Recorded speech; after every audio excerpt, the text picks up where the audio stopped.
Hey everybody, Todd Caponi here. And have you ever run a marathon? I haven't. I mean, I tend to run best when chased. But, people that run a marathon, it's not like they wake up one morning and they're like, you know what? It's a beautiful day outside. I heard there's a marathon going on. You know what? I'm going to find my gym shoes. I'm going to go run in it. If they did that, their toenails would probably be popping off by mile number 7, right? Well, a marathon is an event, but it really is a process that begins way back. And the reason that I call your attention to that is I view negotiation in much of the same way. I mean, so often we view negotiations as an event, something that happens at the end of the sales process. But it's really all about the foundation that you build way out ahead of time, really from the first discussions you have. And specifically, when a company or a customer asks, like, how do you price this thing? Your answer means everything. When I'm doing prep calls with leaders as I'm going to get ready to teach a negotiating workshop, I ask the leaders, how do you price this thing? And oftentimes the answer is really murky. Like, a couple of things pop out of that for me. Number one is I still don't understand the answer. I've got to ask multiple times and really dig into it. Number two is if the leaders aren't clear in articulating that, then there's no way the reps are. And number three is this idea that confidence is contagious. And if your pricing is murky and mushy and malleable, it probably means that me as a buyer, I'm going to have quite an opening when it comes time to negotiate to really push this thing, right? So a couple of pieces of advice here. Number one is when somebody asks you, how do you price this thing? Do you have a clear, confident answer?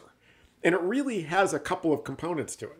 Number one is that every for-profit company in the world, your pricing model at its core is probably driven by some sort of volume component.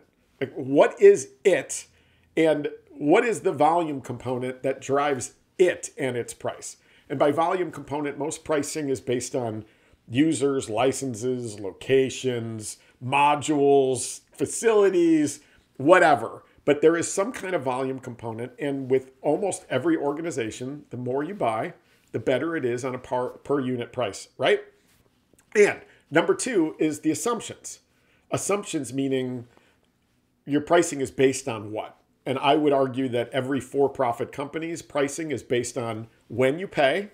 A lot of times it's net 30 upfront annual, and how long you commit, a minimum 1-year commitment or some sort of commitment therein, whether it's products or services.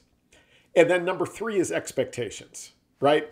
Expectations meaning set an expectation or a range upfront as to what they are probably going to need to think about and invest. Because if you're talking about a 6-figure solution to a 4-figure buyer or vice versa, one of you's in the wrong discussion.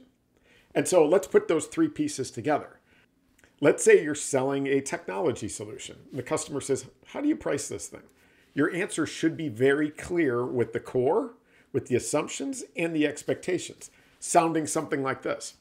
Our core pricing model is a per user type of environment. So the number of users that you've got on the solution drives the price, and the more that you commit to, the better that is, and the per unit price goes down.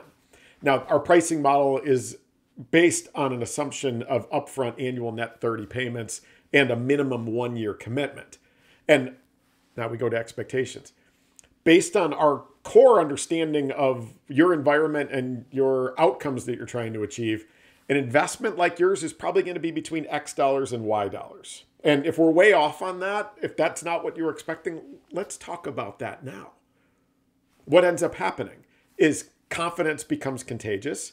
When the actual negotiation happens, you've set that foundation for everything they could possibly ask you, whether it's too expensive, you've already set the expectation. Whether it's, hey, we need net 60 payment terms, you've already set that expectation and you've got the ability to trade that. Or we need a termination for clause, or we need to go month to month. All right, well, your pricing was based on 1 year. What you end up in the end is a transparent cards face up approach that builds trust to the goal line, that makes your deals more valuable. And when you introduce another layer, which is predictability or alignment around timing of the deal, your deals become more predictable too.